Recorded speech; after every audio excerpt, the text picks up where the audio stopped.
Next on the agenda is a report, I believe, Dr. Scalzo, State Accountability System. Is that what? This should be good. Oh, yes. Dandy. Maybe mine are. Yeah, I've seen bits and pieces of that already. Let me just say, I really do appreciate, and hope you can appreciate the amount of hours that Carol has spent in Austin and here back home, trying to make some sense out of a new accountability system that will change again in 12 months. Well, even probably by the time this meeting is finished. That's just the way it's gone. Okay. Carol, thank you for that. You're welcome. And that's to say, we've been going through this journey for really about 2 years with the in Austin on what this new accountability system is. This is a preview tonight, and I can't stress that enough. We do not have all of the final data from TEA. We will not receive that. They're promising it mid-July. Well, mid-July does not always mean the 15th of July. It means sometime in July. So what we are sure of is that we will have some of that data before the accountability ratings are released in early August. So this is preview. This is based on the data that we have, putting it together in a lot of different ways, making a lot of different decisions, and trying to come up with what does it look like, what can we anticipate. So really, all of these cautions that are there, these are predictions, these are projections. We don't have all the data, we have most of the data. And really the purpose tonight is to give you an understanding of what this new accountability system is like and how it all comes about when we get that rating that comes out. In years past, I've been able to stand here before you and give you the update this time about the accountability rating as we would know it. And you're used to seeing a graphic similar to this that shows the different subject areas and the different subgroups and whether or not it was rated out as meeting an exemplary standard, a recognized standard, or an acceptable standard. And depending upon which cell was your lowest cell, that was your overall rating. So in this particular case, this is the last time that this system was actually in place and used, was in 2011, and we had a recognized rating. It seemed pretty straightforward, although we did think it was rather complicated at that time. Well, starting with the 81st legislative session, there was a decision made that there needed to be new accountability goals. And I bring you back in history a little bit so you can have an appreciation of what this journey has been like. The different items that are up here are all in statute. These are the things that have been specified that need to be met in this new accountability system. It does need to evaluate curriculum in the core subject areas. It does need to move towards post-secondary readiness. It does need to move towards evaluating and measuring and closing achievement gaps among groups. And it does need to look at what kids are graduating and how well prepared they are for next steps. And also to try to incorporate other indicators besides just state assessment in the system, and also look back at both the TAS and the tax systems that were used in accountability and learn lessons from there. So those were some of the goals. And as I said, these are written into statute. Over the past year and a half, there have been what we call technical advisory committee meetings as well as policy committee meetings from representatives from across the state that have worked and wrangled through looking at a variety of systems, and what they've come forward with and proposed was a performance index framework. And what I've given you here is the rationale for why that. And it's really to make sure that each one of the measures contributes to an overall index score. It's one accountability target. You're going to be one accountability target, that total index score. And yet it'll be able to measure strengths and weaknesses across, but no one area would you be penalized for if you had a weakness in an area. It would still be the holistic view of basically grading, if you will, and that is one of the proposals. Giving A, B, C's, and D's, and F's potentially to districts and campuses. This would be a multiple index framework to ensure accountability for every student.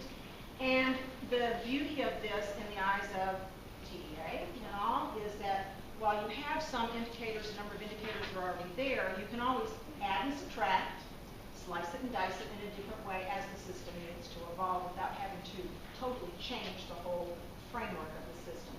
And this is what went forward and went into place overall. So The areas that came up were index 1 for student achievement, not unlike what we've looked at before in the old system.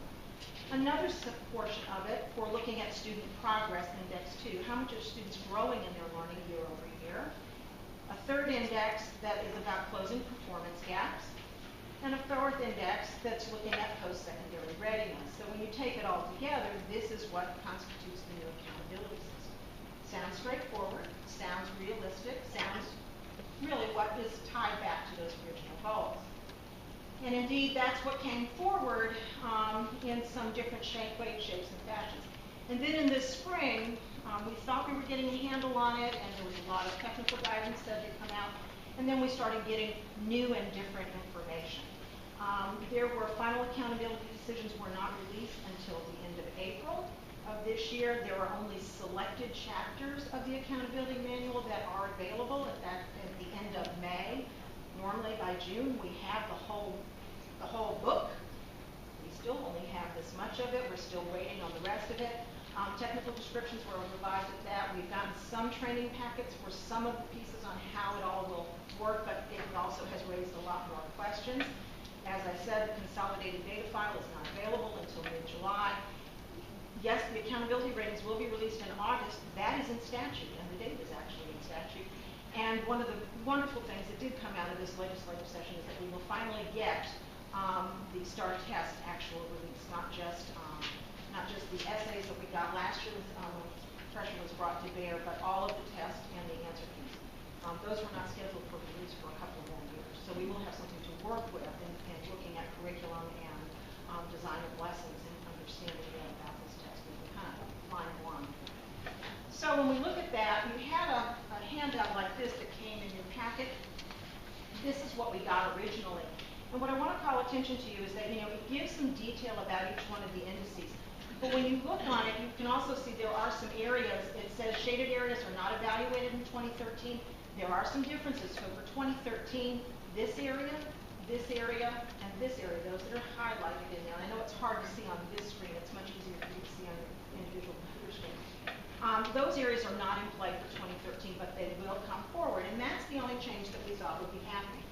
Lo and behold, at the end of April, the commissioner decided that in addition, he was going to make a slight change in the index system and that he was going to place targets on each one of the index so that you must meet the target for each index in order to be considered as achieving that target. So for a student achievement index, you had to reach a target score of 50. In index 2, you have to be above the 5th percentile. In index 3, you have to reach the score of 55, and in index 4, you have to reach the target score of 75. With the AEA, that's the Alternative Education program. There is a separate accountability system that's there. They're the same accountability system, they just have different targets. Okay? But the target that's written at the top, those are the ones for independent school districts such as ours. So this is for all campuses and for our district. So what we had before, we lovingly referred to our former accountability system as death by a single cell. So that if you were unacceptable in one cell, that's what your rating was. With the index system, that was one of the things that was trying to be avoided with that holistic scoring of all indices. What has now been superimposed on it is you can think of it could be death by a single index. So if you don't meet one index, you do not meet the criteria for the labels that are in place for 2013 of either met standard or improvement required. To meet standards, you have to meet the target in each one of the individual indices. In improvement required, you did not meet in one or more of the performance index targets. There is no holistic score that will come out. Can I ask you a question on slide 4? Sure. Are you going to take away the red bar? The question I have, do you get, I can't decipher for this, but do you get dinged, so to speak, if more students are go the path of, say, the career technology paths, and you'd be getting certifications? Do you know what I'm kind of getting to? Like how do they balance the two? So if you're over on that one, but... The idea of the index system was that you could have balance. set each individual target having to meet. And when we get to the post-secondary readiness, I'll show you how you actually calculate that. And in essence, under this particular system as we have in place this year, if indeed your students who are graduating under recommended high school plan or the distinguished plan is what is being truly evaluated. That's what you get credit for. The more students that you have that would be graduating under a minimum graduation plan, that would be essentially a penalty to you, even though they all graduate. And under the endorsement, that's one of those things that, as we say, this is all going to shift and change because as the endorsements come along with foundation plan, that has to be reworked into this. So recommended distinguished plan will have to be phased out, and then we've got indices of that as far as what does that completion and certification look like, how do you give credit for that in the appropriate way will have to be considered and revamped technically into this. Because if it kind of be counter to what they've been saying, that they want to make that a viable path. Right. There's a lot of things. If nothing changed in this system, Yeah. yes, Okay. it definitely would. All right. But that is something that we do know will have to change going forward. I appreciate it. Carol, let me interject because I think Ms. Carter makes a very important point that needs to be emphasized. This system completely is still standardized test score driven. Correct. So it's a very, very narrow view, even though it's 4 indices. It's just that one variable sliced and diced different ways. Yeah, and it is sliced and diced in all different ways. We can talk about the future going forward and some of the other things that are proposed to be entered into it, but this is what we have at the present time. No, I've got a quick. Sure. If we're not going to, this is a transition year, how's that going to affect, and this may be a dumb question, but just tell me that it is. How's that going to affect AYP? Because I know that I know that we've got 2 of our schools got dinged on that, and so I don't know.